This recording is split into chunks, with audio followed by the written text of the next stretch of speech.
Good morning, everyone. Good morning. If I could ask people to be seated.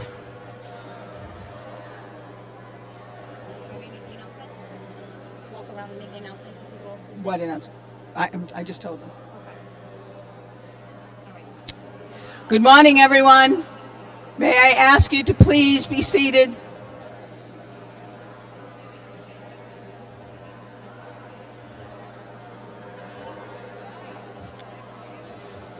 Amen.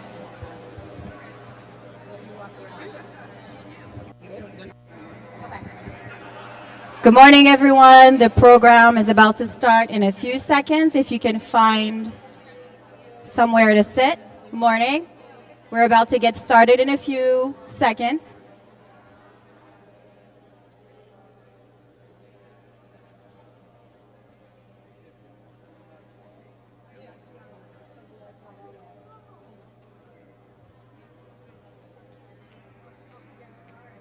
Should I do the 1, 2, 3 eyes on me?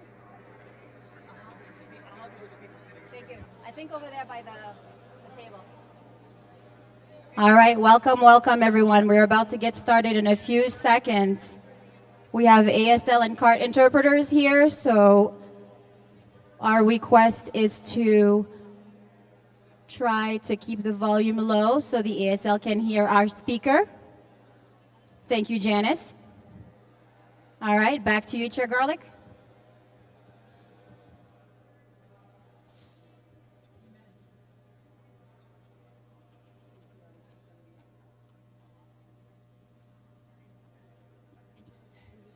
Okay.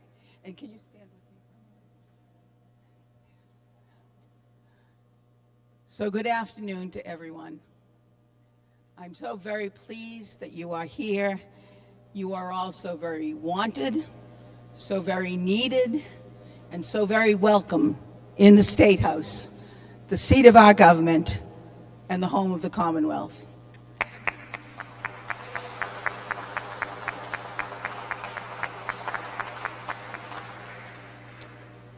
I am going to take a moment at the beginning of the program for something that I do not want to be lost at the end. I would like to recognize the Commission on the Status of Persons with Disabilities Executive Director, Imen Bozian Sadie.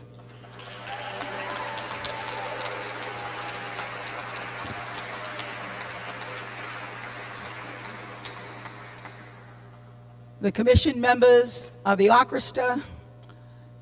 Imen has been the conductor, and we hope today, in reflecting on the work of this year, you will feel that we are a symphony. So to you, Imen, thank you.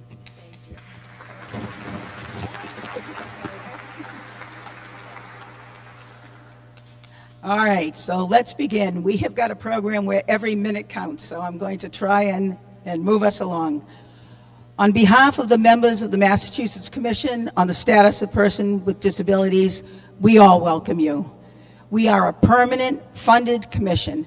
I'm going to ask at this time that the commissioners who are present please stand. And I would note for anyone gathered that they are wearing corsages. If you don't have yours, Commissioner, please be sure at the front desk to get them. We do this so everyone gathered know who these extraordinary people are and can feel free to talk to them and ask them questions. I would like to acknowledge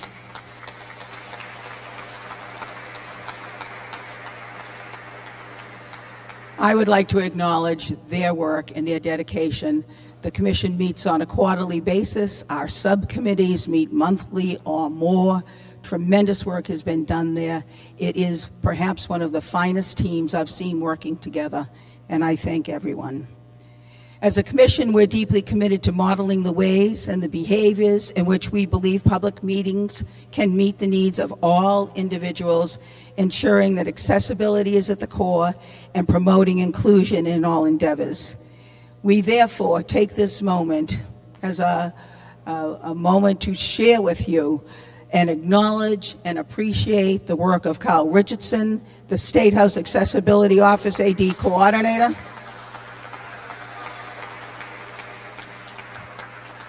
and a commissioner and on the executive board of the commission.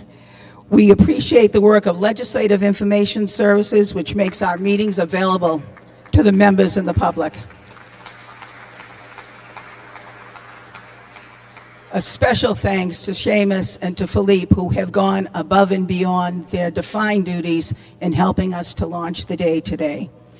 We are grateful to the Mass Commission for the Deaf and Hard of Hearing in offering ASL and COT services, and Janice Kagan-Tuba, Holly McKay, and Ashley Wolf, who have been our ASL and assisting us in that arena, and to the Perkins School for assisting in making your program available in Braille. The Commission, through today's event, is engaging in the vendors that we have selected and the businesses owned. Everything you see, from photography, video, catering, printing, and artwork, by business that are owned or by employing individuals with disability and dedicated to inclusive hiring practices. We have a printed postcard. Please grab that postcard and share it and use it at other public meetings. This is an example we want to set. This is how we change things from the ground up. Our program today focuses on three major concepts. One, the essential role of disability inclusive employment. Two, the critical role of direct support staff and agencies in supporting the work of individuals with disabilities. And three, never more important than now, ensuring the right to vote and access to voting for individuals with disabilities. It is my honor to introduce our first speaker. We thank the Healy Driscoll, excuse me. It rolls right off the tongue. We thank the Healy Driscoll administration for the proclamation recognizing National Disability Employment Awareness Month.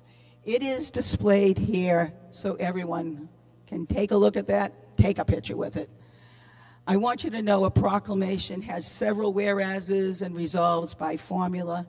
I would like to share one portion with you at this time. A key point is thanks to the work of the Massachusetts Department of Economic Research. This is written into the proclamation. Quote, despite progress, people with disabilities still face significant disparities in income and employment. In 2022, the median earning for individuals with disabilities was about $33,000. Those are individuals that are working full-time. We know for a fact many people with individuals with disabilities do not work full-time. Oftentimes it is part-time. The salary is much lower, and there's a fear about the benefits cliff in how they can progress. This is substantially lower than any other people without disabilities. This statistic underscores the ongoing need for workforce inclusivity effects, but with all of us here today working together, I'm confident that we can bridge these gaps and build a more inclusive future for everyone.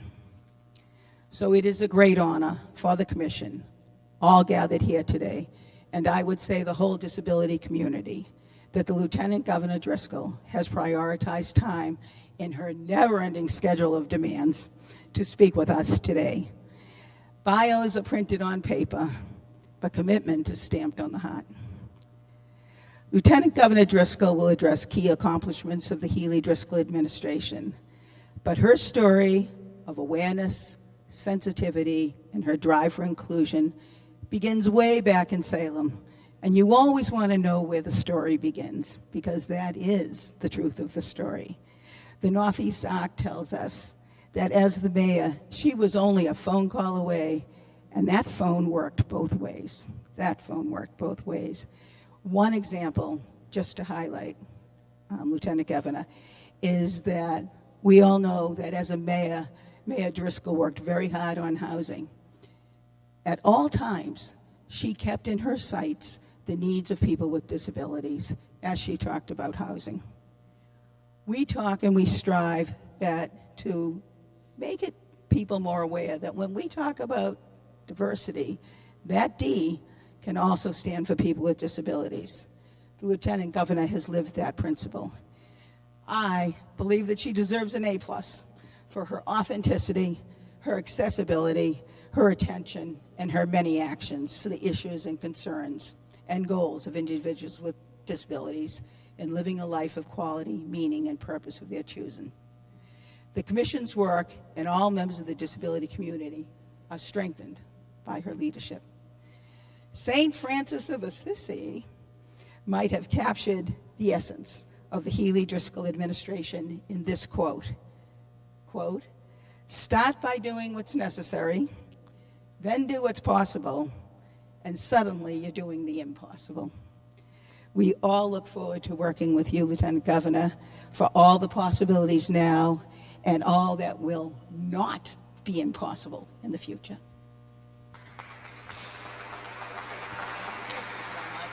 That was lovely. Appreciate it. Thank you so much for that really warm introduction, and I'm so pleased to be work alongside you, Rep. Garlick. For as long as we can, we're going to put you to work over these next several months. Folks know Rep. Garlick will be retiring, entering a next chapter soon, might be the best way to say that. I know there are a number of legislators here, and this is really a packed auditorium for a good reason. It's an honor to be with you to celebrate the second National Disability Employment Awareness Month as part of the first all-female team leading the corner office, and bring greetings from Governor Healy and myself. And I know that Secretary Galvin, who's a member of the commission, was here, I believe, earlier, and I'd like to certainly recognize Senator Barrett and Rep. Lawn, who are being recognized today for their tireless work in this space. It's great to be with both of you, as well as not only legislative champions, but doing the hard work of co-sponsoring legislation and getting it over the goal line. Really appreciate that. As Rep. Garlick said, I started out as the mayor of Salem. I'm actually not a native to Massachusetts. I'm a Navy brat. I was born in Hawaii, and we lived in many different places. I came to Salem to go to college and never left, finding a city that I thought was warm and inclusive and inviting. My mom is from Trinidad, so I grew up in a very bicultural family, my good fortune, and landed in a place that finally felt like a hometown. And when you get to choose your hometown, you really want to be in a place that you feel welcome and inclusive.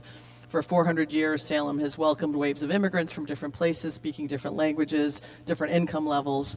And for me, it felt very much like a place I wanted to spend the rest of my life. I was fortunate enough to become mayor of that city, the first female mayor in a city that wasn't so great to women in 1692. But that opportunity really opened up a way to ensure that inclusive nature of our community remained in place. We had ADA transition plans that weren't just plans, that were action agendas. How do we put that into work? How do we ensure that when we think about housing, we're thinking about all different models, supportive housing in particular, and how do we work with our nonprofit partners, whether it's the Northeast Arc or Triangle or others? And by work with, I mean hire them to do work for us, and that's what we're here to celebrate this afternoon. And I'm proud now to work in an administration that has really worked hard to make sure we're building a Commonwealth that's more affordable, more competitive, and more equitable. And equity is a key component of the work that all of you are doing, and certainly the work of the Commission. From access to education, to developing affordable housing, to promoting climate resiliency, we're really dedicated to strengthening the ties of this Commonwealth, and in our mind, making sure we leave nobody on the bench. You know, the governor and I played a little bit of hoop in college. I don't know if anybody's picked up on that theme that we have sometimes, but it really, for us, is not just a tagline or words we say in a speech when we talk about affordability, competitiveness, and equity. It drives what we're doing every single day and what type of actions we want to work on and prioritize and lean on. And we want to make sure everyone can really have the opportunity that they deserve here in Massachusetts.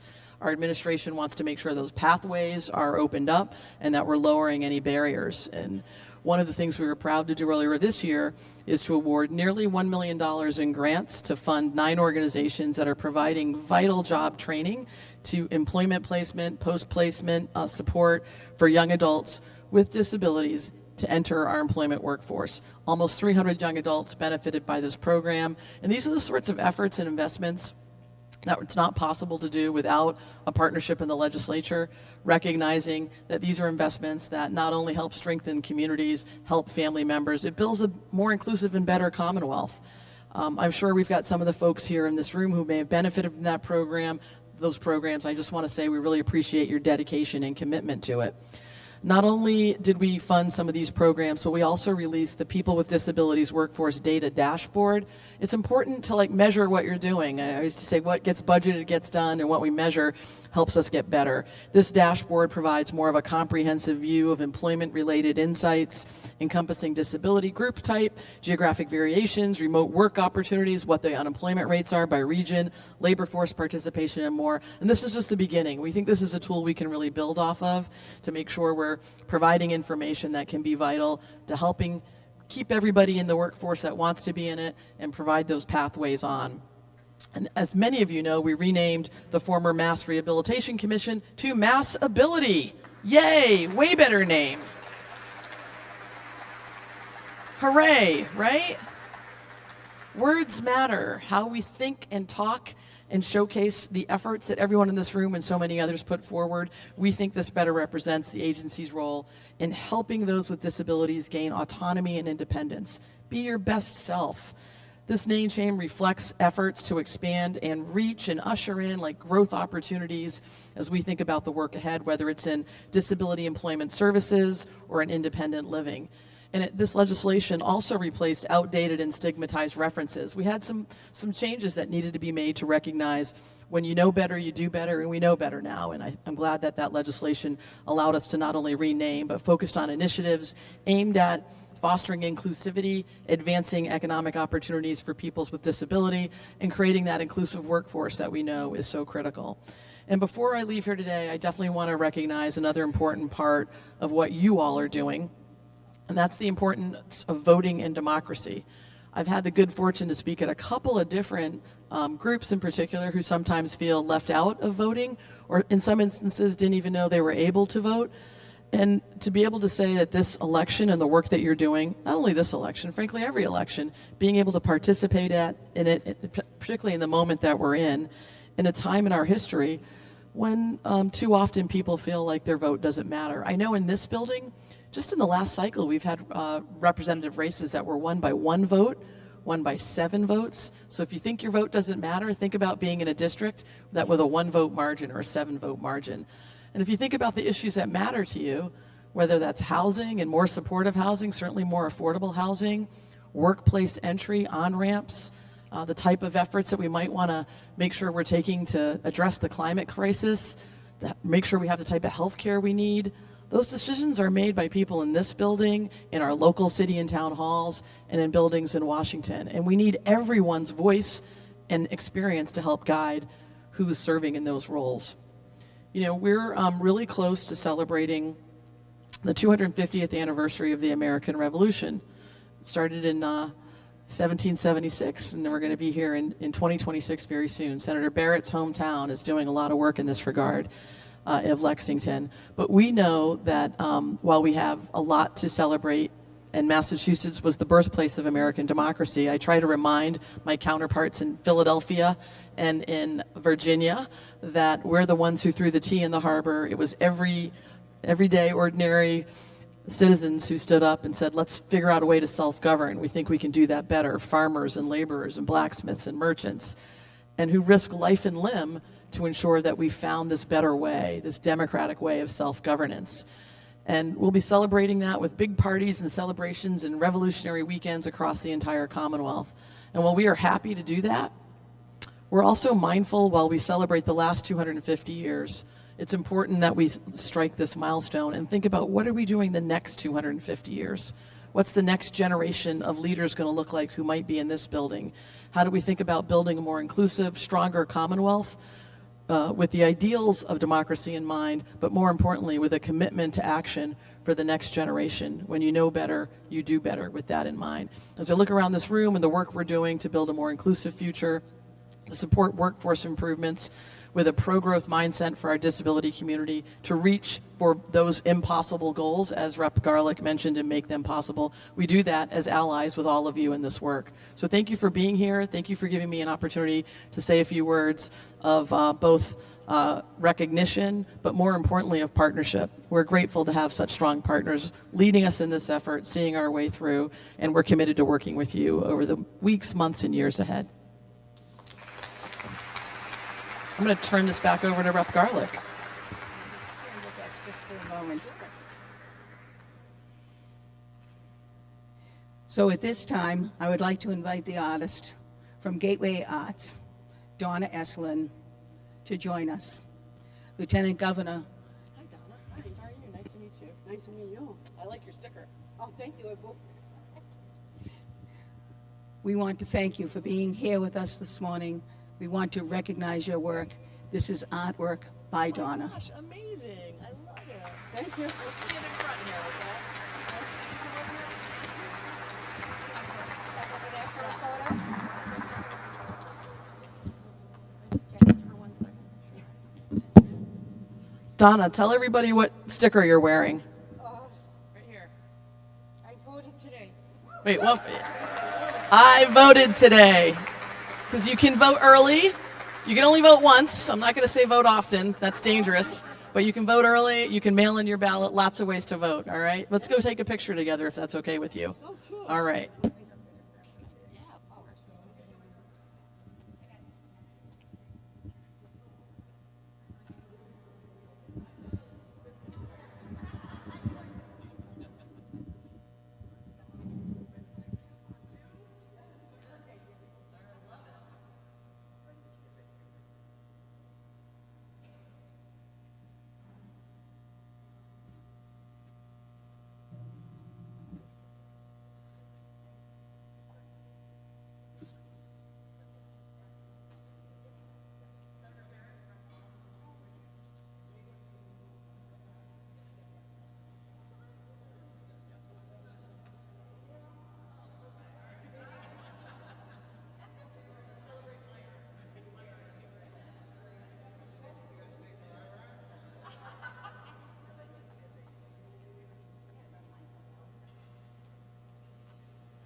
Okay. Here we go. You know it, Craig? Okay, good. As we move on to the next section, I do want to take this moment to recognize our colleagues who are here. Representative John Lawn, Senator Michael Barrett, who we will hear more from in a few moments, Representative Marjorie Decker, Representative Sally Kearns, Representative Vinah Howard, Rep. Chris Worrell, Rep. Matthew Muratori, who is also a commissioner, Rep. Jay Barrows, Rep. Sean Gobley, Rep. Steve Altrino, and Rep. Kay Khan, who is also a commissioner.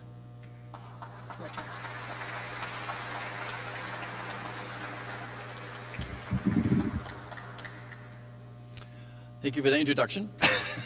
My name is Craig Hall. I'm the Executive Director for the Massachusetts Developmental Disabilities Council and also on the Commission. Good day, and again, welcome to National Disability Employment Awareness Month in the Massachusetts State House, the People's House. I have the honor of introducing and recognizing on behalf of the Commission the 2024 Legislative Champions Award recipients. The Commission on the Status of People with Disabilities is pleased to recognize Senator Michael Barrett and Representative John Lawn as the 2024 Legislative Champion Award recipients. This award honors their efforts in sponsoring and co-sponsoring disability-related legislation and their focus on disability issues within their legislative priorities. Both have played important roles in advocating for the disability community through their involvement in relevant legislation and committees. We appreciate their ongoing commitment to creating a more inclusive future. But before I introduce them, I feel a little bit of deja vu, because both Senator Barrett and Representative Lawn earned similar recognition as champions on disability policy and legislation March of 2024 from the Massachusetts Developmental Disabilities Council and the ARC of Massachusetts. They are both true champions for people with disabilities.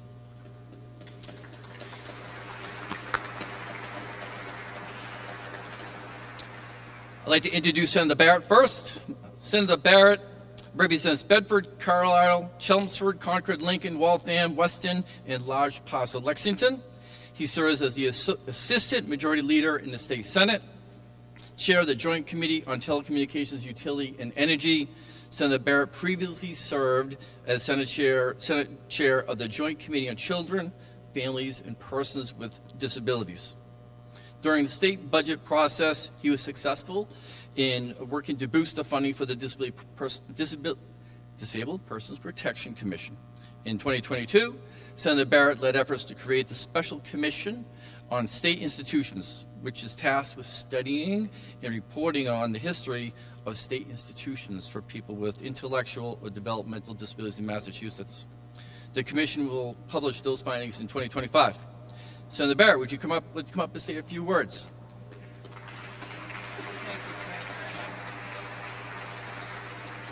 Thank you, Craig. It's terrific to be here. We all know that in the last several decades, the fight for equal opportunity and employment on the part of persons with disability has made significant strides. There's been a lot of progress, and Representative Lawn and I have been pleased to have been modest parts of your success.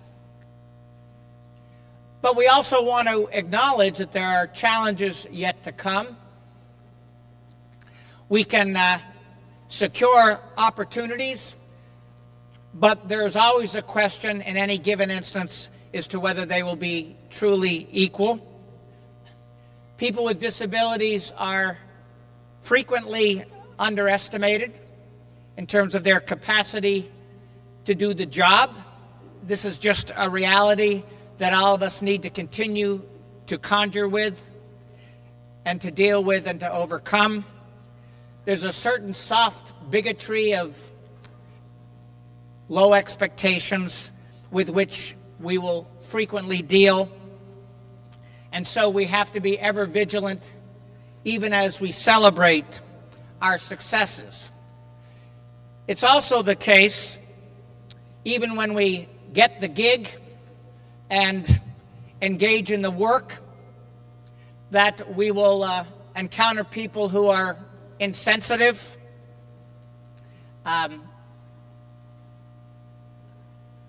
too busy to acknowledge differences, and occasionally cruel in the way that they approach a colleague. This is just human nature. Human nature will always be with us. That means that we all must not only do the job, but be aware that occasionally our workmates are going to fall short of what perfect conduct must look like. So this is all simply to say that we've always got to be vigilant. There will always be victories. There will always be occasional setbacks. Our job is to persevere and insist that equality means exactly that.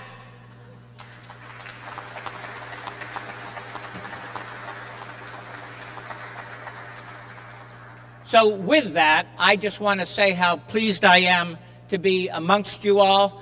You are doing work not only for yourselves or for friends or for family members or for loved ones. You're doing work for all of us. And every rep and every senator in this room right now knows that the battle is never quite over. The victories are never quite absolute, but we will never give up, and we will always insist on the rights that we deserve. Thank you very much.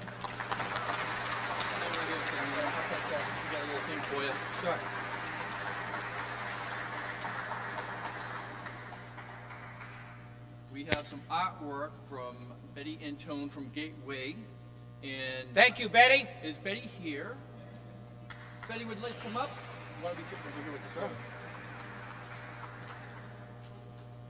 Thank you.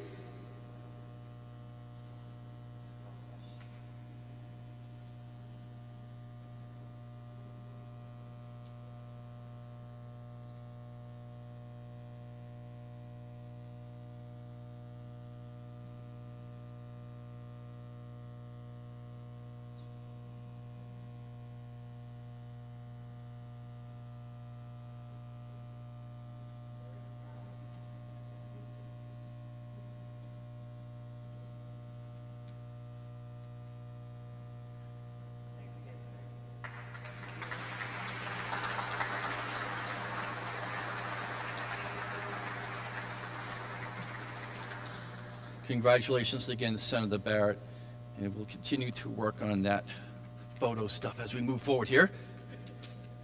I have the pleasure now of introducing Representative John Lawn. John Lawn was born and raised in Watertown, Massachusetts. Representative Lawn graduated from Merrimack College in 1991.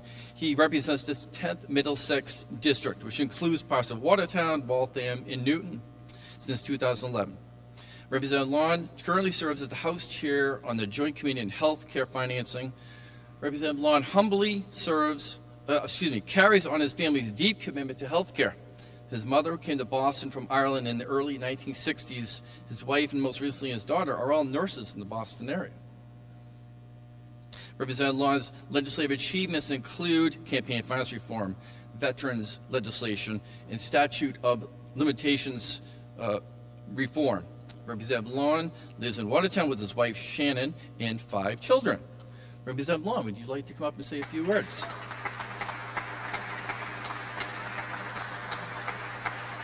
Good to see you again, Representative. I think I'll take this out. Good afternoon, everyone, and thank you for all being here today. I'm extremely honored to be recognized by the Commission on the Status of Persons with Disabilities. I would like to thank Chairwoman and colleague Denise Garlick, who is not just a friend and colleague, but someone who has long been a champion of fighting for people with disabilities. I will miss working with you, but I know you will always be involved in caring about issues that are important to communities in need. I would also like to recognize and congratulate Senator Barrett on his recognition today. I know the speaker was trying to be here today, and I would like to also just recognize him. I know he's in the middle of some very important meetings, but I just wanted to talk a little bit about him as speaker. And as many of you know, before he was in public service, he was a school teacher for many years. He brought that same concern and caring for students he does in providing steadfast leadership and support for the underrepresented. His passion for fighting for a seat at the table, not just for this community, but for so many others, inspires me every day to do the work that I do, and so many of my colleagues.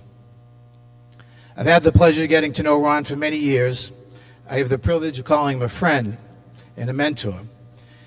And while many of you will see a hard-nosed advocate for change, I've had the honor of seeing a much lighter side. A few years ago, one of my close friends who I grew up a few houses away from had left a successful job in finance. He just didn't feel it was rewarding. And he went back to school. He hadn't finished college, but although he had a very successful career. And he went back to teach at the Cotting School, which many of you would know, in Lexington, in Senator Barrett's district. And he'd asked me to come out because he had some kids, and some with severe disabilities and wheelchairs. And he goes, it's just a great group of kids. And he said, they're really into like sports and they're really into politics. He goes, so would you come out someday? So I said, of course. So I went out and spent the day with them, and really we just had a great time. And at the end of the day, they just peppered me with questions, and they were really smart. I didn't have answers to half the questions they were asking me. And we had a great day, and at the end I said, someday you should come to the State House and have a tour, we'll do lunch. And so, they said, oh, we'd love that. So my friend calls me, he goes, hey, they want to go to the State House. So we set it up one day, and we had them come in, and it was complicated because of all the wheelchairs. And so we came and did a tour. And so at the end of the day, I was like, I said, let me see if the speaker's around. And he was in a meeting. So I just walked into his office. I knocked on his door. I just said, hey, can I talk to you for a sec? And he was in with a bunch of people I didn't know, some closed-door meeting. And I said, hey, I've got my childhood friend out here. He's a teacher. He's got these kids with disabilities on wheelchairs. They're in front of the House chamber. Would you come out and just say hello? He says, of course. He tells the people, I'll be right back. He comes out, and he spent so much time with them. He didn't just come out and take a picture and introduce himself. He stayed probably a half an hour and left these people in his office. And he really just made them feel welcome. He made them feel valued. He made them feel important. And I was relieved because they peppered him with so many questions. And he couldn't answer half of them either. And, you know, and my friend doesn't really follow politics, and he says, you know, he texts me later, he said, what a nice guy he is, that he took that much time to spend with them. And he goes, I just better tell him they're going to be emailing him all the time, so you better give him a heads up. But I think that's, you know, sometimes you may come off as gruff, but he's really very soft, I think, like a teddy bear. But don't tell him that. I know he's not here. But we are here today to discuss a topic that is immensely important: disability employment. Ensuring that people with disabilities have equal opportunities in the workforce is not just about fairness. It's about tapping into a valuable and often underutilized pool of talent. It's about creating workplaces that reflect the diversity of the world around us. Today, far too many people with disabilities remain unemployed or underemployed, despite their qualifications, skills, and eagerness to work. This is not a reflection of their abilities, but the barriers they face, barriers such as inaccessible workplaces, a lack of accommodations, and sometimes persistent stigma. This recognition today is very personal to me. Some of you may know my friend David. He's my childhood friend, and he frequently visits the State House, and he has an intellectual disability. He was going to come today, and I was going to share this award and have him up here today, but he's been sick the last few days, and I talked to him this morning. He's fine, but I think he had COVID, and he wasn't feeling that great. But David may not be able to read or write, but he has many other talents. I have literally seen him take a radio apart and put it back together. I am not the handiest guy around, and I will frequently leave projects at my house for him to come by and do, because he's got incredible patience and he's mechanically just so inclined to do things. He's the one that deserves the recognition for teaching me so much about the importance that we all have, regardless of having a disability. We all have talents, passion, and potential. David and I grew up a few houses away from each other, and we remained best friends for almost 45 years, and we literally talk almost every single day. But he's worked at McLean Hospital in the kitchen area for McLean Hospital for 42 years. He's an incredible worker. He's smart, reliable, has a great sense of humor, and always makes his co-workers around him better. David knows how to build a community, and we know whatever job we are in, connections and friendships makes it all much more worthwhile. Even besides work, we know when we have people, he joined a bowling league at work, and you go out to, retirement parties, and that's all part of making people feel inclusive. It's beyond just giving them a job. It's giving them a life and a purpose and a connection. And that's why hiring people with disabilities is so important. And it's just like in this building and any other building. It's the connections that how we all feel makes it all much more worthwhile. I just want to share another quick story about David and how much when we were young, his parents, he could ride a bike. His parents got him a moped. And so we were 12, me and my, so there's 5 of us of our friends in the neighborhood, and he gets this moped. And, so now we're buzzing around Watertown in this moped, and a couple of our fathers were on the police. We kept getting pulled over by the police and getting in trouble. And so we would, we would have fun, and his parents would sometimes let him go away for a night and leave him home. And we would all descend on the house, and that would be our headquarters. And his mother had bought a moped. So it was brand new. And when she went away, we're like, David, let's get the other moped out. So the moped literally, I remember, had 4 miles on it. It was brand new. She had never used it. So we take the moped all weekend and we're buzzing around and we put like 48 miles on this moped, right? So now on Sunday, she's coming back in the afternoon. On Sunday morning, we realize, oh, we're in trouble. His mom's going to figure out we used the moped all weekend. And he's nervous. So we're sitting in his driveway and we put the moped up on a kickstand. And remember that Ferris Bueller's Day Off movie? This is before that. We didn't steal this. And if you spun the front tire, you could work the miles off, right? So someone starts spinning it. So one of my friends was sitting in a fold-up chair, like spinning this tire, like total idiots, right? And we're like, this is going to take forever to reverse 40-something miles. And so David's looking at us, and he's like, hold on. So he goes and gets his moped, puts it up in a kickstand, puts the back tire to the front tire of his mom's, holds the throttle, and we just sat there and watched it reverse all the miles off. And while we were just sitting there taking turns spinning forever trying to work these miles off. But he really was really smart, and he was so much smarter than us. But we've had so many laughs and great times over our lives. And I will say, as dumb as me and my friends were, at one point we did figure out he was 10 years older than us, and we could get him to buy us beer. So that was a big win for us. We do need to change the way we view disability in the workplace. Disability is not a limitation.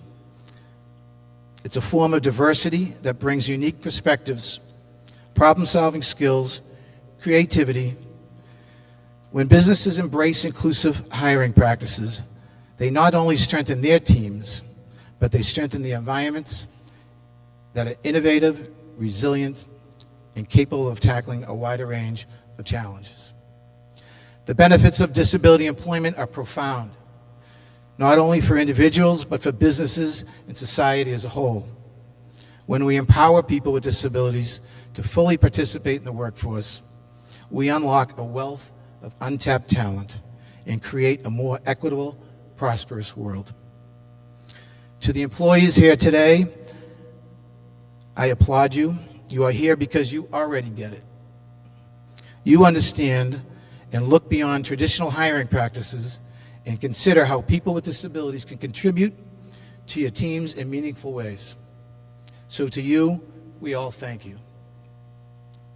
To those living with disabilities, you have the skills, the creativity, and the potential to make a difference in the workforce.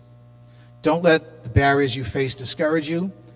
Your contributions are needed. And together, we can push for the changes that will make workplaces more attractive to you and embrace belonging. Disability employment is not a charity or a gesture of goodwill. It's smart business and a matter of equality. When we open up opportunities for everyone, we all benefit. I appreciate and am humbled by the recognition, but each of you can create a more inclusivity by showing up for each other. Let us work to build a world where everyone feels valued and included. Let's advocate for policies that promote accessibility, equality, and respect. Let's challenge misconceptions and biases and speak up whenever we see an injustice. Together, we can create a more inclusive world where people with disabilities are not only accepted, but celebrated for who they are. This isn't a matter of charity or goodwill. It's a matter of human rights. Thank you all.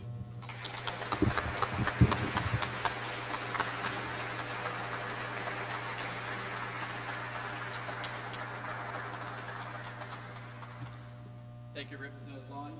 This is also a artwork from Mary Gallagher from Gateway Arts. So we'll come up here and do a photo right over here.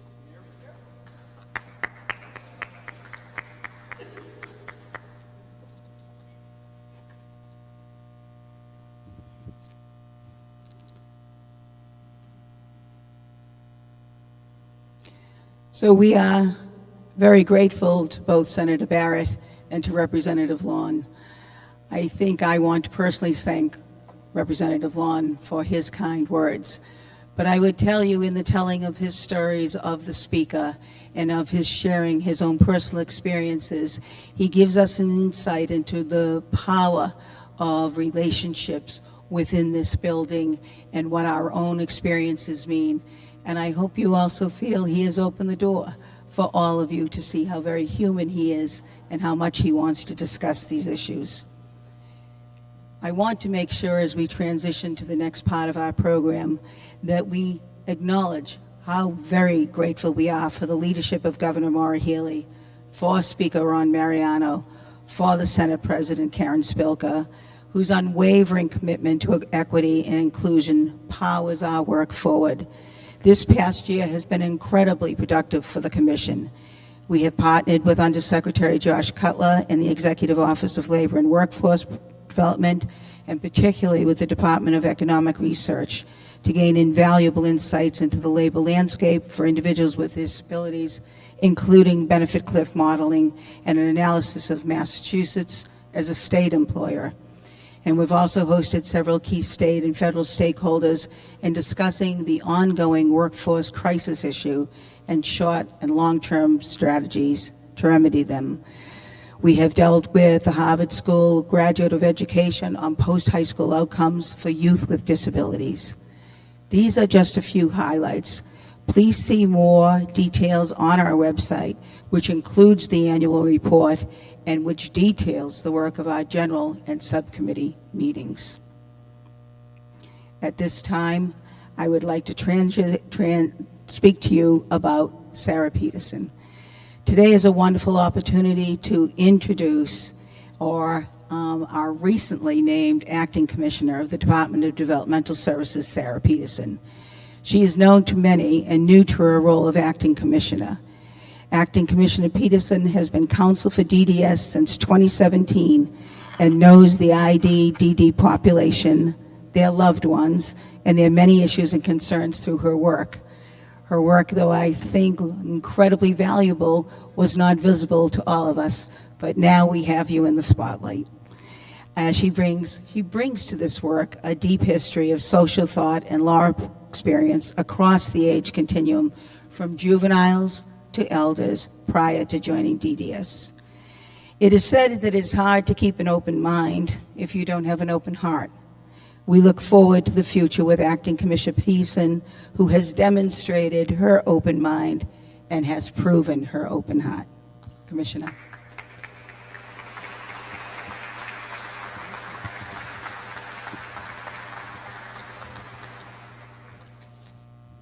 Thank you so much for those incredibly kind words. Good afternoon. I'm really happy to be here today. As Representative Garlick mentioned, my name is Sarah Peterson, and I'm the Acting Commissioner of DDS. While I'm not new to DDS, I am new to this role. I was just appointed September 1st after the retirement of our longtime Commissioner, Jean Ryder. I have to say, coming out of my office and getting out to see all of you more often has been wonderful. And along those lines, while there are many esteemed guests here today, I was extremely excited to see Coletti. And if you didn't meet Coletti and you didn't try her cookies, you must get over there and do so. They are delicious. And while her story is wonderful, it should not be such a unique story. We should be talking about more opportunities for folks with disabilities to really engage in not just being employees, but being employers. So congratulations, Coletti.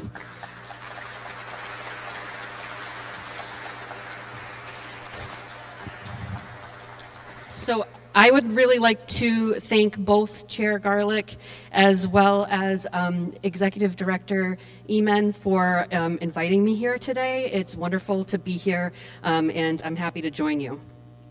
So today's event is really the perfect opportunity during National Disability Employment Awareness Month for me to share some news from DDS that we are very proud of. In April, DDS shut the front door to approving applications for waivers of the minimum wage for employees eligible. Thank you. So as of October 1st, very timely, there are no longer people in group and individual supported employment here in Massachusetts who earn a sub-minimum wage.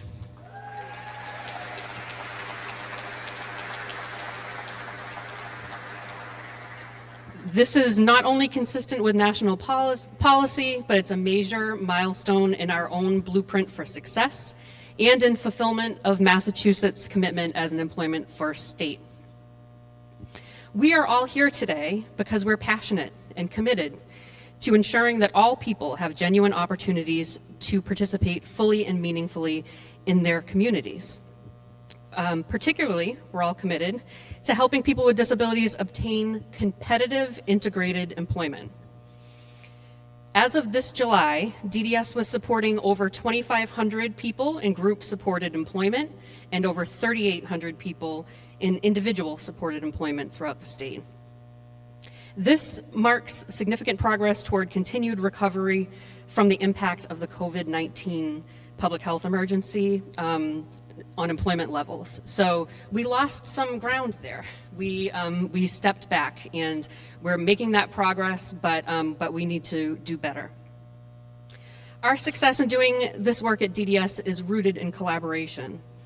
The combined efforts of employers, educators, government agencies, and our provider community can create a pathway to employment opportunities for the people that we serve. But the success of our efforts cannot be measured simply in filling positions. We really have to be looking at fostering a more inclusive, equitable workforce that benefits everyone. DDS is committed to enhancing systems of supports in a way that is person-centered, promotes innovation, and strives to address the structural limitations and barriers to facilitating opportunities for valued roles in employment and the community. Optimizing natural supports, supportive technology, and resources available is central to enabling individuals to build relationships and to belong to their communities. We recognize the importance of discovering how people are connected throughout their community and then leveraging those connections toward customized employment opportunities. Looking ahead, I'm excited for us to engage with this commission to share success stories and approaches with one another so that we can build our collective network to create job leads and opportunities. To do this, we really have to have an ongoing commitment to be creative, to adapt, and to be open to collaboration and innovations when it comes to how we make connections each day.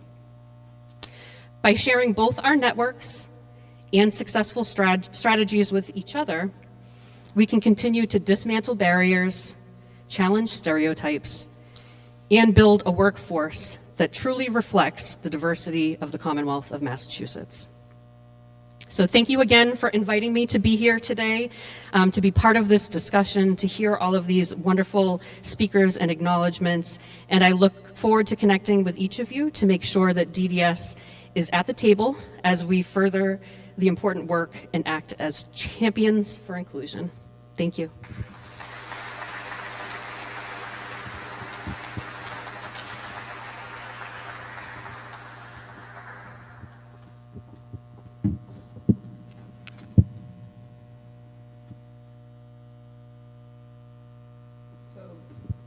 If I may, we have the pleasure of also introducing to you Secretary Galvin, and we are just trying to locate him at this moment. He will be here in a few moments, so because our timing is very tight on this, I am now going to turn the mic over to Kathy Petauskas, who will introduce herself in this portion of our program.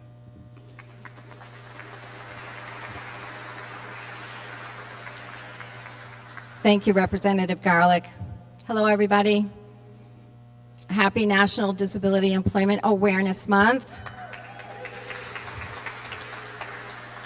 The busiest time of the year, right? I am honored to be here today to present two important aspects of the Commission's work. First is the work of our subcommittee that has been focusing on employment. And the second is I get to present 2 employer recognition awards. First, the employment subcommittee. Much of the subcommittee's discussions have revolved around outreaching to, engaging, and educating employers about the incredible value and talent that people with disabilities bring to the workplace. As a subcommittee, we decided to put our focus on small to mid-size organizations and to make a video that shows small and mid-size companies right here in our state of Massachusetts who are killing it when it comes to successfully employing people with disabilities. Our goal for creating this video is to engage 100 small to mid-sized employers. Our plan is to disseminate this video far and wide through chambers of commerce, through other business associations, and our ask for all of you is to share that video, go to the Commission's website, grab the link, and share it with all the people that you interact with to help educate, engage, and inspire them. That includes individuals with disabilities and their family members, the organizations that you work for, as well as the employers that you interact with. So for the first time today, we are revealing this video for all of you here today and online. So at this point, we will roll the video.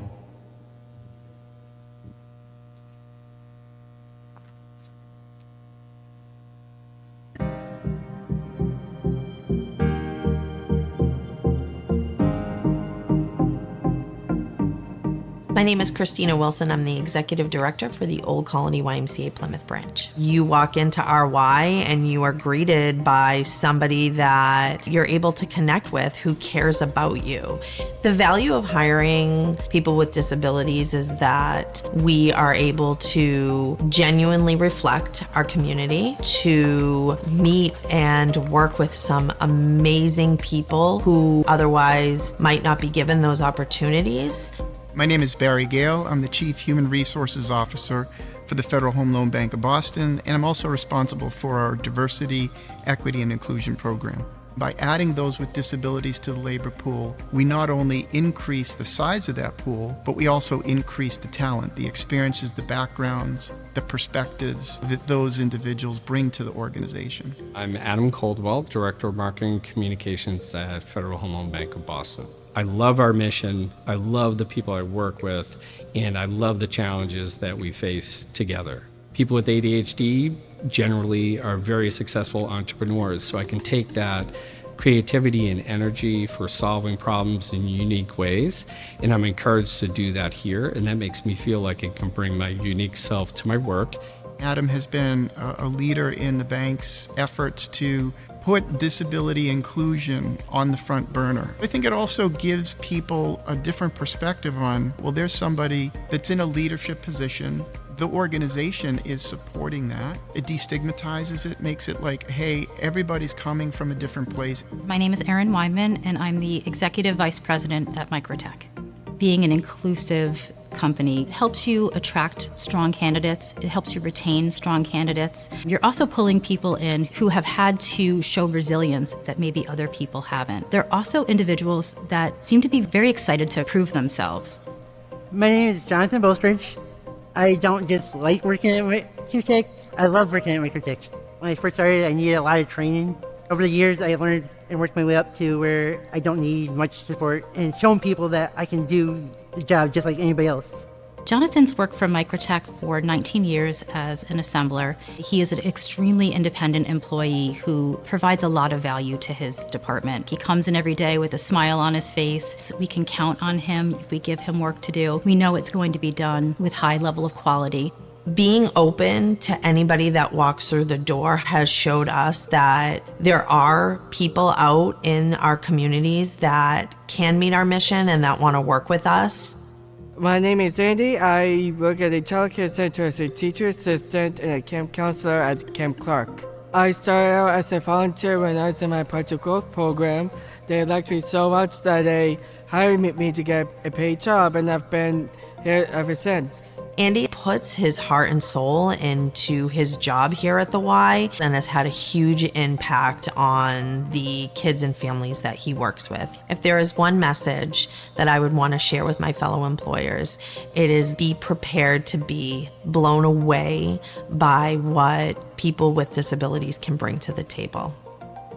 There's a large pool of very talented individuals who are out there looking for work. And if you open the door and you treat them like anybody else, it'll benefit your organization and you'll have so many more options to choose from. Invest in research, partner with organizations that can really help educate you about the journey that you're about to head out on. It's a multi-year effort to get up to speed, but one that I would say is absolutely well worth it, and you will see a return on that investment.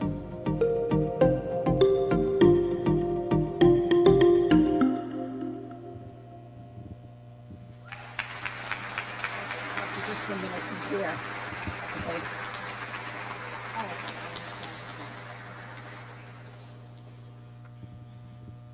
So I told you that we were trying to locate the good Secretary of State, and we have done so in this incredible 2 weeks where voting is already taking place by mail, in person, and we are preparing the polls. I wanted to speak a moment to you about the Secretary of State and what we have done this morning as a panel presentation. This morning we did an entire panel on voting access and civic engagement for persons with disabilities. It was moderated by Keith Jones of Soul Touching Experiences and Regina Marshall of Advocates. We talked to Bridget Simons Murphy, who's been a commissioner as well as an incredible participant in our work, Maura Sullivan of the ARC, Barbara L'Italian of the Disability Law Center, and Olivia Thompson, a Partners for Youth with Disabilities participant. That panel discussion I want to share with you is on our website with ASL and CART Services. It's my honor to introduce to you the Secretary of the Commonwealth, William Francis Galvin, who, with a committed and dedicated staff, has a proven track record of running fair, accurate, and secure elections in Massachusetts. He is a recognized leader across the nation for his integrity as the Secretary of State. Secretary Galvin. Thank you, Representative. Thank you. Thank you very much. While it's true that I'm pretty busy these days trying to get ready for the election, I did think it was extremely important that I take this opportunity to speak to you. You know, I'm very proud of the record that we've accomplished here with regard to helping people with disabilities, in the sense that we've opened up voting, made it more accessible. I always recall when we first introduced the AutoMark machine and some of the other materials we've introduced over the last several years, more than years now, I ran into some people, or was introduced some people who were voting in Watertown. They were sight impaired. They had been affiliated with the Perkins School over there. And one of them said to me something that I had failed to realize, how important it was for them to vote without assistance, because they were sure then that they knew their vote was exactly what they wanted, and it gave them a sense of full citizenship. I was truly moved by that, and it's true. Whether the disability is sight impairment or anything else, it's important that we be inclusive with all of our citizens. And we've tried to do that, not just with the AutoMark machine, but having publications in Braille and languages and sign and so many other means. But it's still not enough. We still have to do better, and we're going to try to do better.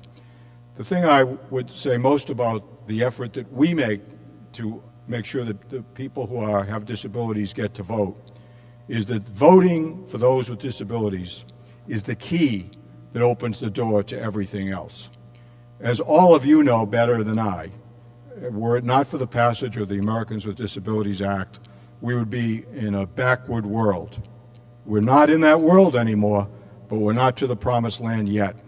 And it's important that we make sure that we intensify the rights of citizens who have disabilities to vote so that their voices will be heard. You may be assured of my continuing commitment to that, and hopefully you'll encourage anyone who has a disability to participate not only in this very important upcoming election, but in all the elections to come. Thank you very much for your attention.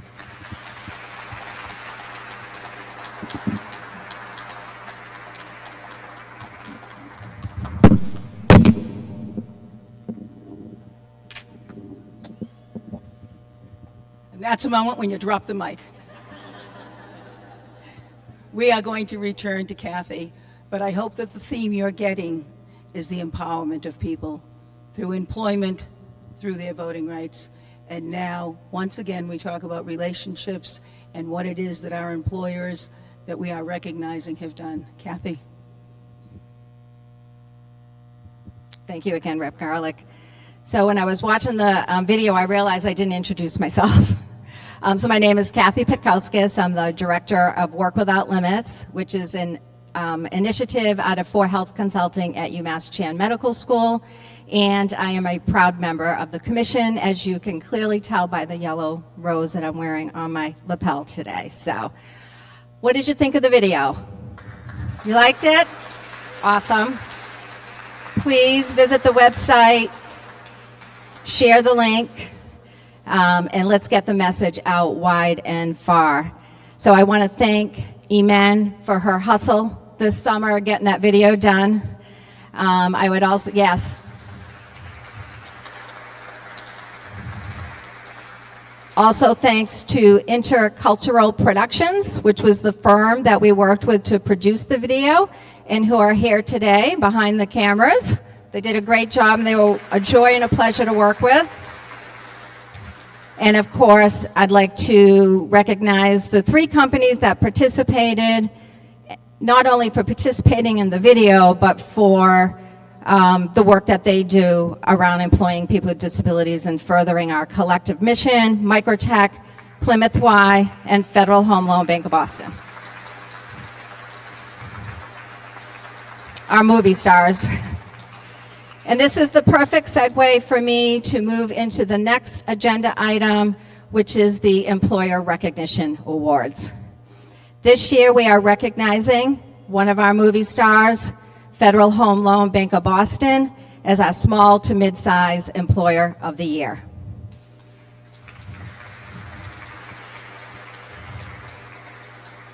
The bank's Diversity, Equity, and Inclusion Strategic Business Plan includes a goal to hire people with disabilities. This goal increases each year and includes a plan to engage with entities that can help them to reach their goal. They post their job openings on disability-specific job boards. They recruit at disability-specific career fairs. They host and participate in disability mentoring days, and they invite students with disabilities to take part in their internship and mentoring programs. And it shows. Nearly 12% of the bank's employees and 10% of their people managers identify as having a disability. They have provided an extensive amount of disability sensitivity, awareness, and etiquette training for all of their employees, and they include this information when onboarding new employees. Since 2015, Federal Home Loan Bank of Boston has been an active and consistently engaged member of the Work Without Limits Business Network, which is a consortium of businesses committed to disability inclusion. Their leaders, Barry Gale, Brenda Kerouic, and others, have been tremendous and vocal advocates and partners in the disability inclusion effort and mission here in Massachusetts and nationally. There's so much more, but not enough time. They are truly a leader in this space and well deserving of this recognition. Accepting the award on behalf of Federal Home Loan Bank of Boston is Barry Gale, Chief Human Resources Officer, and Adam Coldwell, Director of Marketing and Communications.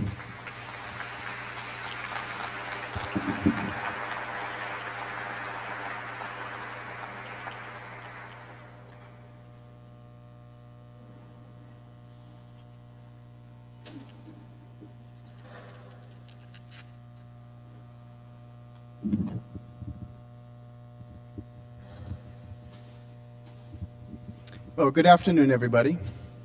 It's truly a pleasure to be with you this afternoon in a room full of high energy and like-minded individuals. It's very motivating.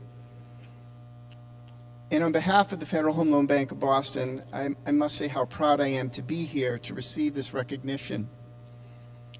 I stand here with you this afternoon as a result of the efforts of many who have opened doors in the psyche of our organization over the past decade. Some of these individuals are part of our organization and their efforts are internal, and some are external. All are heroic advocates whose efforts help to level the playing field.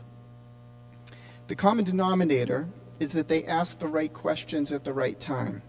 For example, why not? How could we do X, Y, or Z? And don't make excuses as to why we can't or how hard it's going to be. As an organization, we're committed to achieve our long-term strategic objective to acquire, develop, and retain the talent that the organization needs to be successful.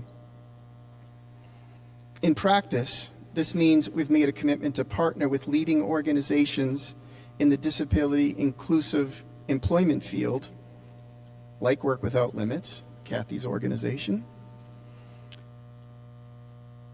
We've added required training for our leaders in the organization and development. We've been intentional about encouraging our employees to self-identify as having a disability, as Kathy mentioned, and to include ability in our dialogue around talent to help remove stigma surrounding disabilities in the workplace. More importantly, from a business perspective, and just reflecting on Representative Lon's comments earlier, absolutely what we're talking about is about a basic human right, human dignity. There's also a core business issue on the table here, which is about talent. And in my role, I get an opportunity to impact that for our organization. To that end, we have worked diligently to enhance our recruiting efforts to ensure that talented candidates of all abilities have an opportunity to join and thrive on our team. We're excited about the opportunities that are before us to continue to expand thinking about how talent is defined and how we ensure that we are inclusive in our thinking about how we go about doing that. It's true, at times the work does seem a bit daunting. And at the same time, today's recognition serves as an important milestone that helps to confirm that tangible progress has been made. That said, we recognize more work is needed to continue to improve inclusivity in our workplace, and we look forward to continuing our commitment. And again, I thank you very much for being here this afternoon. I'm going to turn it over to my colleague. Thank you, brother.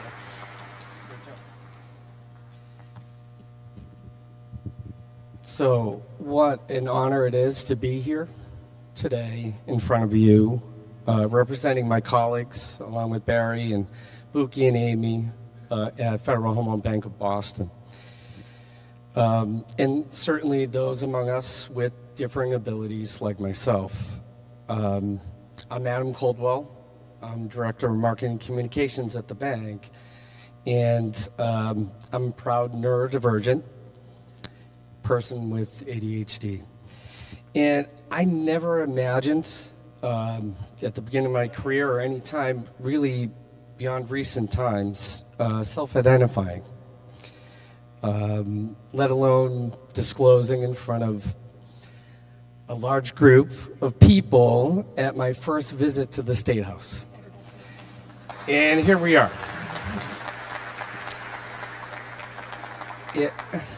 But here we are, and it here feels like a great place to be. And why is that? The stigma related to disabilities, including non-apparent disabilities like ADHD, have been very real. But we've come a long way, thanks to decades of work, and a lot of dedication and sweat. Conversations about disabilities are normalizing, and companies are gaining amazing, loyal, and dedicated employees as a result. I've been at the bank for 8.5 years through a pandemic which was life-altering for everybody, but particularly debilitating for me. And that was a challenging time, challenging experience. But I've been and remained at the bank because of Barry and because of my colleagues like Buki and Amy. They created a safe place for me to not only self-disclose, but to use my platform as a leader to normalize discussions about mental health and wellness, to increase neurodiversity awareness. So thank you, Barry, Buki, Amy, and all of our colleagues over at the PRU.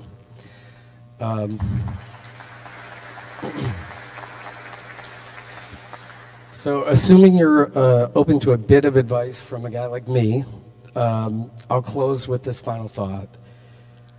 Whether your organization is, or team, department, community, or constituents, are beginning its journey or their journey toward building a disability-inclusive culture. Or perhaps you're well on the way toward making that become a reality.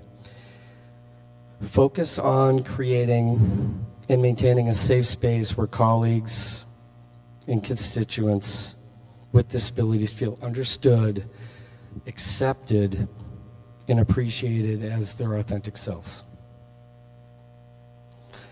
I'll leave it to the experts to tell you how to do that. There are a lot here. That's not my job. I work with colors and pictures and words as a marketing guy. However, I can share with you this.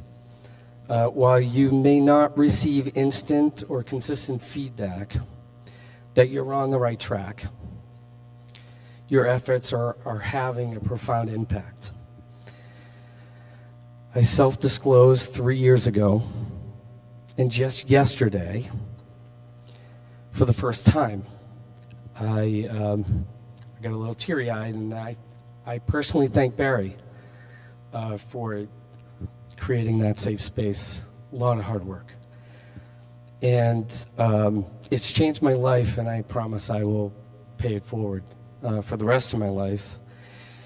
So while you may never receive a teary-eyed expression of gratitude, your company, your organization, your community, your constituents will gain citizens, workers, neighbors who are amazing, loyal, and dedicated as a result. Thank you for listening.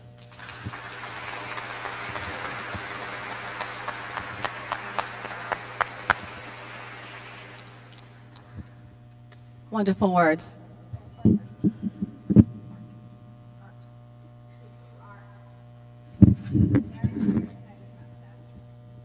This is art. Do we know who the artist is? It's Chuck, and he was here earlier from Gateway Arts, but had to leave. And we want to thank Greg Liakos, who leads this wonderful program. Greg, would you like to come up for a photo? Yeah.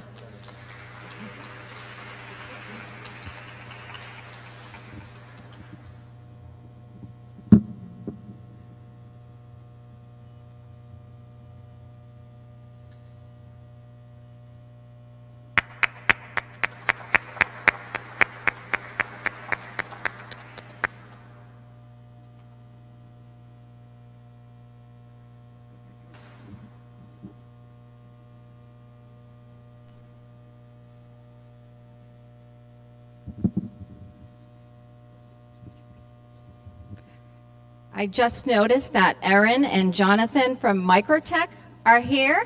Would you like to just raise your hands? And also shown in our video.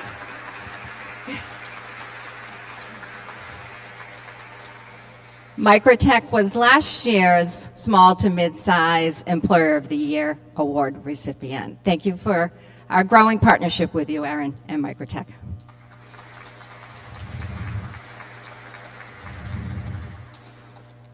Eversource Energy is the recipient of this year's Large Employer of the Year award.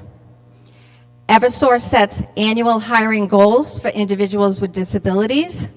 They track and measure progress and report that progress to senior leaders monthly.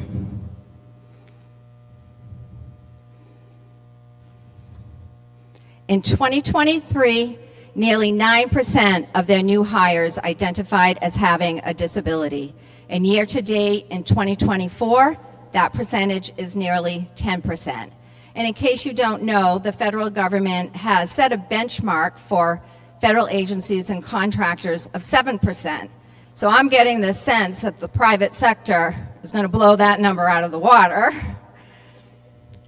Eversource conducts an annual assessment of their employment practices with a focus on disability inclusion. They review all systems, job descriptions, policies, procedures, and processes to ensure they are fully compliant and accessible. In 2024, they launched Adaptability, their business resource group for employees with disabilities, caregivers, and allies. And their Veterans BRG, Business Resource Group, is actively involved with supporting veterans and reservists with disabilities. They partner with the Carroll Center for the Blind and Perkins School for the Blind to ensure their non-sighted employees are properly oriented to the work site, that all screens of their customer database can be read by the text-to-speech program JAWS, and that their training and other materials are translated into Braille. They go above and beyond for their employees with disabilities, their customers with disabilities, and veterans with disabilities.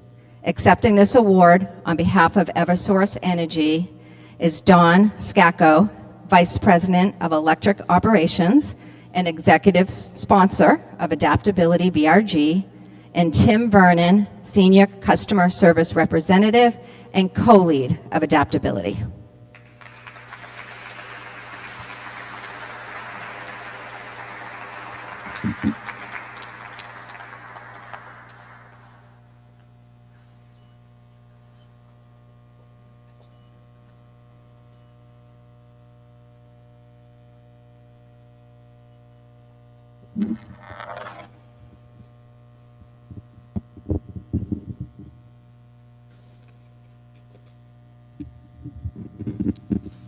Thank you. Good afternoon. My name is Don Scacco, and pleasure to be here. I want to thank so many of my Eversource colleagues and teammates for joining us today. It means a lot. On behalf of Eversource, thank you for this incredible honor as the recipient of the National Disability Employment Awareness Month's Large Organization Award. I'm truly humbled to accept this award on behalf of our entire team, as it represents not just recognition, of course, of the work that we've done, but our ongoing commitment to building and maintaining a workforce as diverse as the people that we serve, which is, of course, most important. At Eversource, we firmly believe that diversity isn't just a goal, but it's very much a strength. It makes us better collaborators, better innovators, and ultimately, a much better and a much stronger team. By embracing the richness of different perspectives, backgrounds, and experiences, we've become more resilient and much better equipped to face challenges with creativity and with compassion. This award is a testament to the collective efforts of our employees, leaders, and partners who've worked diligently to create an organization where everyone feels valued, respected, and empowered to contribute their best. But while we celebrate this milestone, we also know that, of course, our work is far from finished. We strive for progress every day, continually pushing ourselves to be better and to create a work environment where people of all abilities are included. Thank you again for this recognition. It inspires us to continue this journey with even greater determination. And we're excited to see what more we can achieve together. Now, it's my privilege to introduce my colleague and teammate, Tim Vernon. Tim's a senior customer service representative who's joining us today to talk about his personal career journey working at Eversource, and it's quite a story. Tim helped champion and co-leads the new Adaptability Business Resource Group, focused on creating a safe, inclusive, and equitable environment for employees with disabilities and their caregivers. I'm so grateful for Tim's leadership and for making this a priority at Eversource. This BRG will make a significant difference for so many individuals, offering support and creating new opportunities. So please welcome Tim Vernon.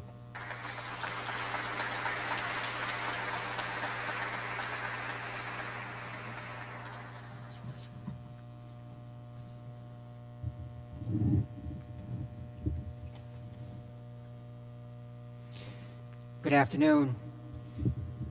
It is a pleasure to be here today with colleagues, legislators, and allies within the disability community to accept this award.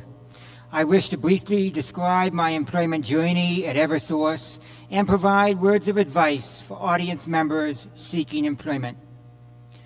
I have been blind since birth, so have firsthand experience thinking outside the box and researching strategies to solve challenges. I am a lifelong resident of Mansfield, Massachusetts, and received a Bachelor of Science degree in Communications Media from Fitchburg State University. I feel fortunate to have been hired by Eversource in 2008. Prior to receiving this job offer, I went on over 70 interviews, but other companies were reluctant to hire someone who was blind. Eversource executives looked beyond blindness and collaborated with me and other stakeholders in the blindness community to ensure that I had the tools for success. When I was hired, I was part of the General Customer Inquiry Center and handled inquiries about bills, establishing accounts, or processing emergency calls for power outages or gas odors. In 2017, I was promoted to a senior customer service position on the customer resolutions team. I provide training to new hires, assist representatives to resolve unfamiliar inquiries, and receive escalated customer calls. In the past 3 years, Eversource has hired 2 additional customer service representatives in the Westwood, Massachusetts call center who are blind. It was my pleasure and privilege to train these employees, and am thrilled by their success at the company.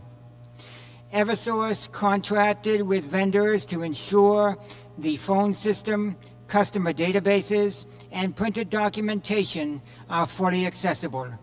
This dedication by Eversource validates the importance of an inclusive culture and places my coworkers and me on an equal playing field with sighted colleagues. For job seekers, I would encourage you to focus on 2 components during the job search and as an employee: positivity and knowledge. Remaining positive is important, as the employment journey can take unexpected turns and cause much heartache and hardship.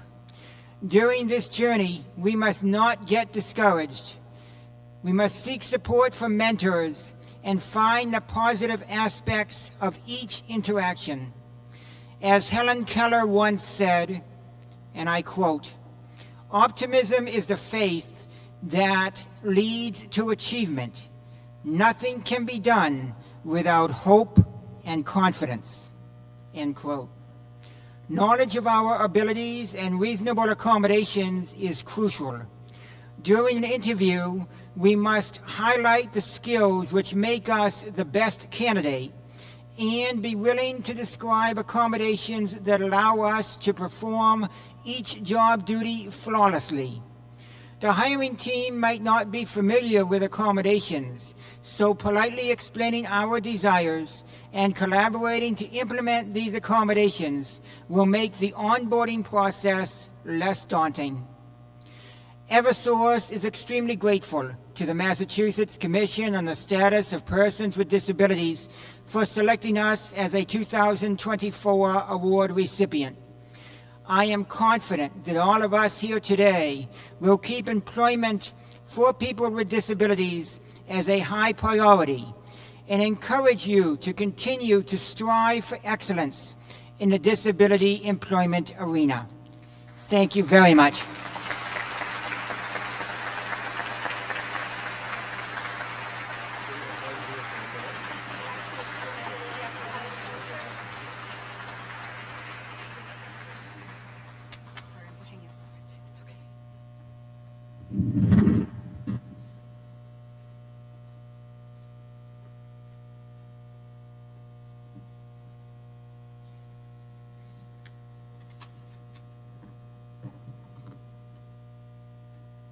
All right, in order to keep us moving, because we're running a little behind, I'm going to start while they're taking their pictures, though I have enjoyed watching the pictures. I had a front row view over there.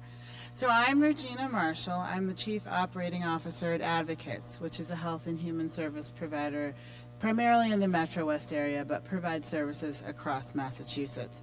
I'm also a member of the Commission, which has truly been an honor to be part of this amazing group. Today, I have the privilege of announcing our Employment Support Champion Award recipient. Our award recipient is Amanda Strange. She is an employment specialist at the Child Day and Employment Services for Jewish Family and Children Services. Amanda graduated from Bridgewater State University with a bachelor's in social work and recreation minor.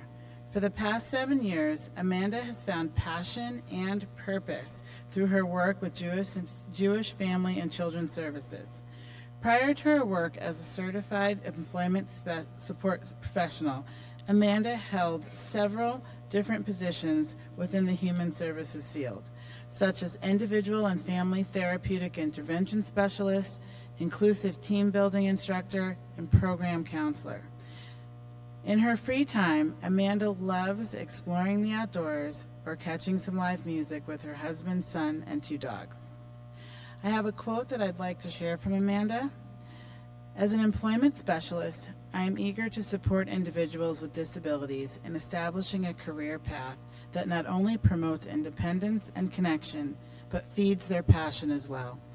I am grateful to work for an agency that fosters the creativity required to do so. Amanda, could you please come up?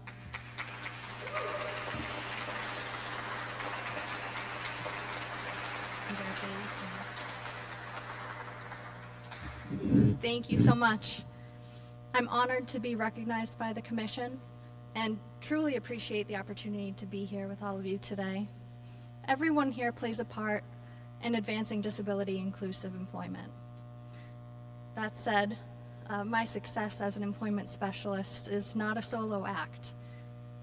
I'm lucky to be part of a dedicated team, have a director who not only developed a unique program, but is also always on board with whatever seemingly wild idea is thrown at him, and to work for an agency that promotes the creativity required to thrive in this role.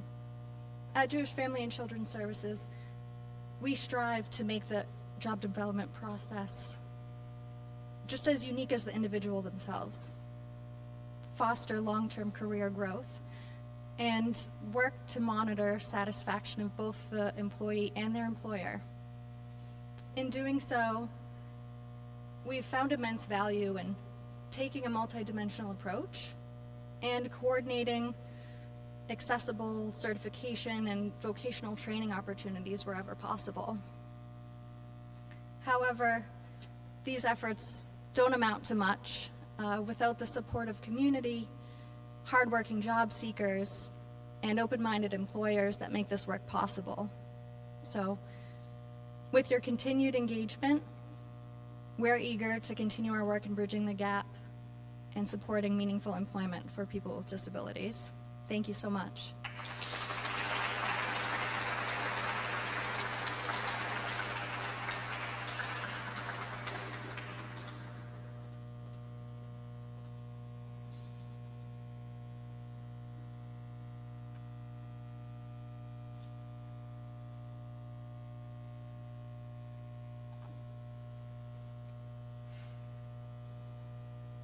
I want to share with you there is a phenomenon that you are all now part of, and it's called State House time.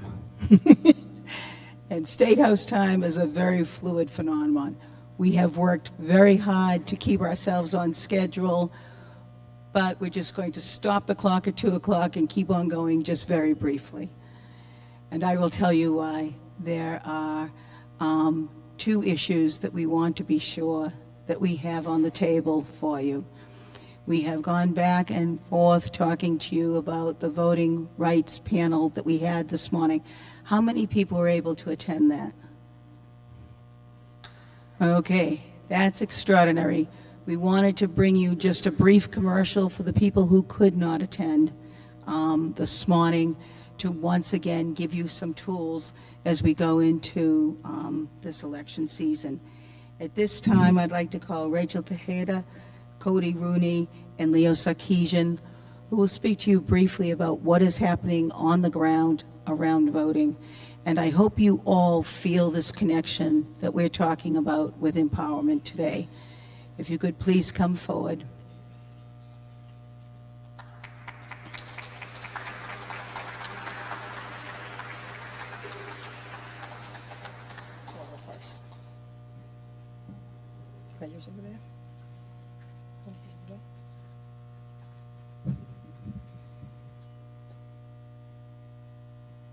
Good day, everyone. How you guys doing? We're almost there. We're almost there. My name is Raquel Quesada. I'm the chairwoman of the Massachusetts Developmental Disability Council, NDDC. We are an independent agency dedicated to empower people with a developmental disability and their family to enjoy exclusively and productive life in the community.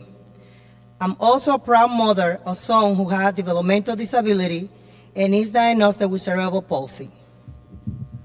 Hello, my name's Cody Rooney, and I'm the vice chairman of the NDDC.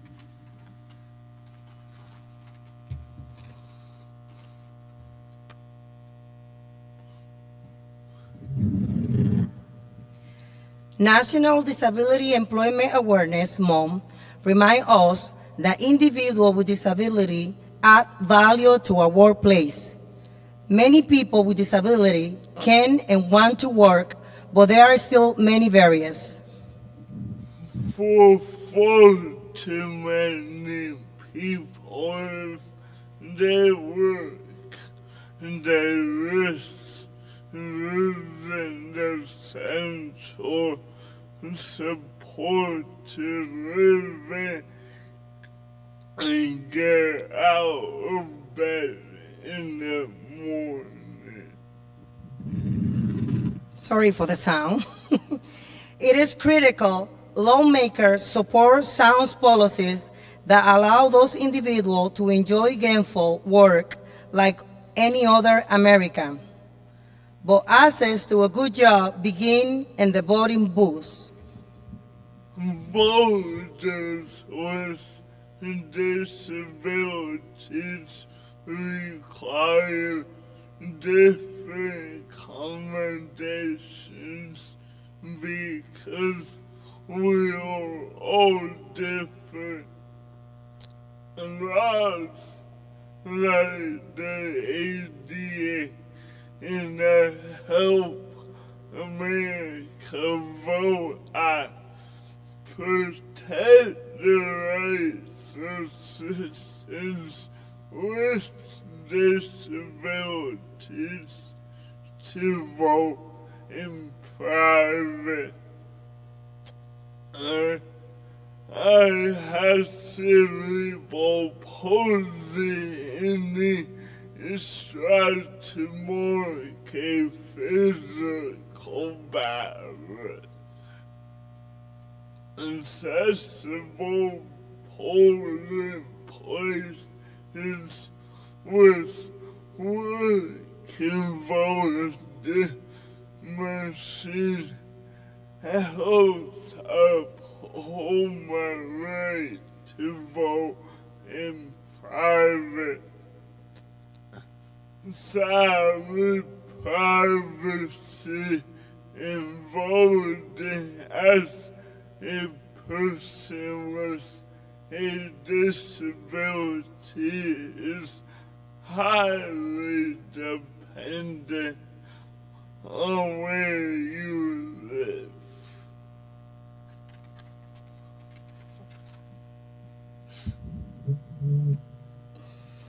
Physical access to polling place, communication, and language barriers also make voting difficult.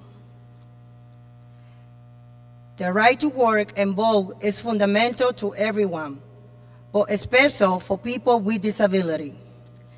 Let us continue to work together to ensure employment and voting accessibility to all citizens. That word is kind of difficult for me. Every voice strengthens our democracy and celebrates our diversity.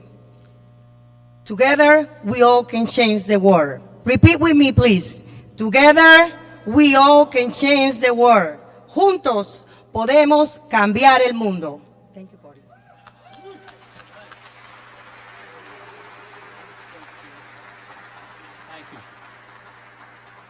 And Cody's right. He's right, because it depends on where you live. Ever since the Supreme Court said part of the Voting Rights Act was unconstitutional. And that was in 2013, before the present majority, okay? In 2013, a narrow majority said states didn't have to check in with the Justice Department anymore when they went ahead and changed their voting process. Now, I do have an update about that. I'm very pleased. And obviously, the ARC is part of many groups, okay, that are working on making sure people with disabilities, as other groups that are being prevented, right, from voting, seeing all kinds of new rules, new barriers thrown in front of them since 2013, okay? It's not just the 2016 and 20 kind of thing. But here's the thing. We have the most recent law, right, which is HAVA. It sounds like coffee, but it's about accessibility and voting. And that law has very, key demands, but there's even something newer in Texas. SB 1, Senate Bill 1, that got passed and signed into law on October 16th.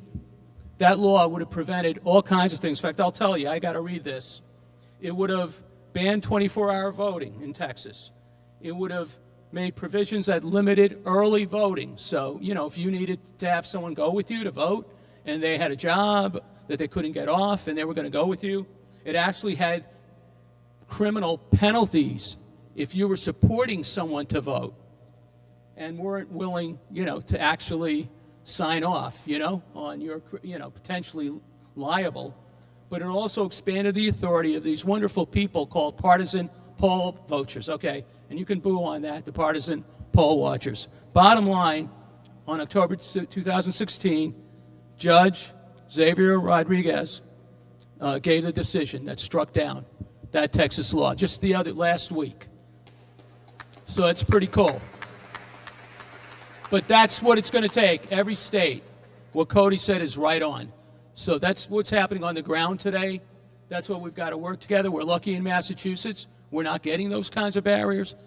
But this is a country, right, that votes for president together and other officials. We have to work together to keep it going. Thank you.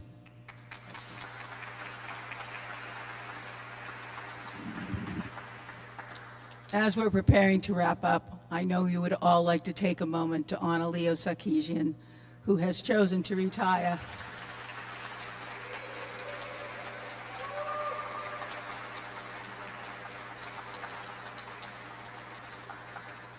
One doesn't need to hold a formal position to be just a phone call away.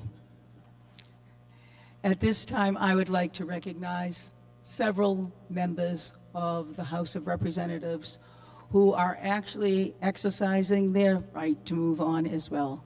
So for Representative Kay Khan, for Representative Muratori, for Representative Cassidy, if they would stand and be recognized.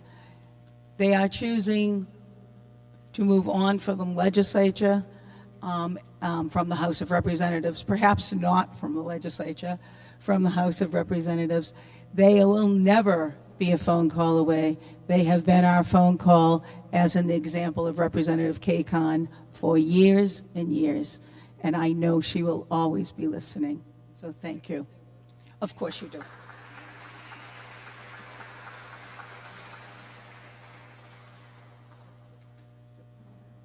I just want to say a couple of words. One is, it's been a great honor and a privilege to serve on the Commission on the Status of Persons with Disabilities. I really want to thank Representative Garlick for her hard work, for pulling this all together.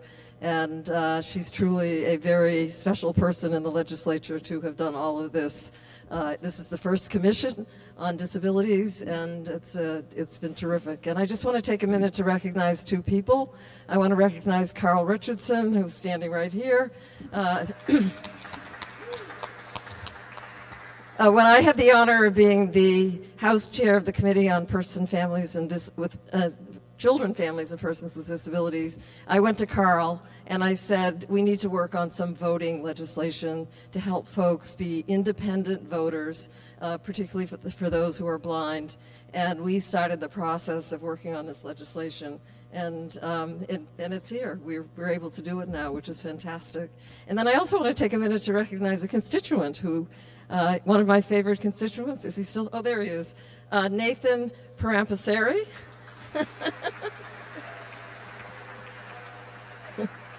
And I just want to say that I have learned so much from Nathan. I had a call from the mayor of Newton asking me if I would take Nathan as a summer intern in my office, and I did do that, and he came to spend a summer with me in when I was on the Committee on Children and Families. Spring, okay. A spring, okay.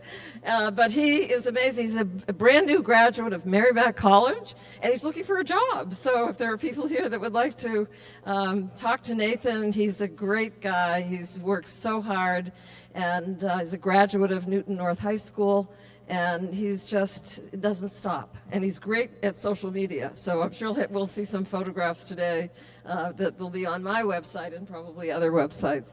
So anyway, I've had just a great experience working being in the legislature, honored to have the privilege that my constituents sent me here, and it's just been amazing. I'm finishing up 29 years, so, so thank you.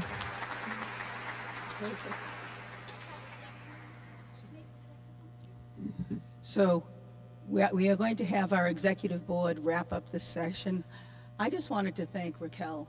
As we were trying to talk about employability and we were trying to talk about voting in this very critical time period, I love that catchphrase that employer rights, employee rights begin in the voting booth.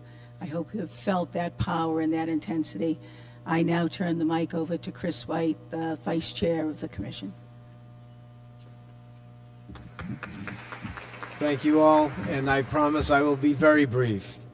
Okay, and up here, I'm with Carl Richardson, my friend and colleague on the Commission and the Executive Board, and Oz Mondahar is over there trying to duck out of this.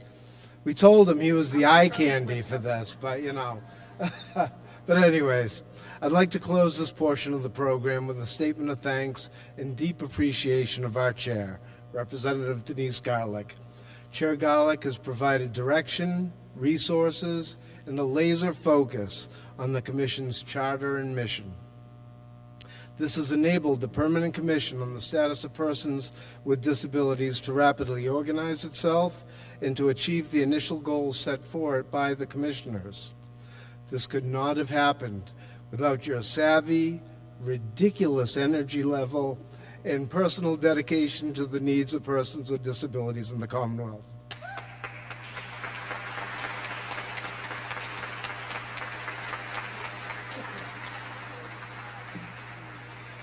Thank you all again for being here. Please feel free to join us in room 428 for a discussion on employment for persons with disabilities.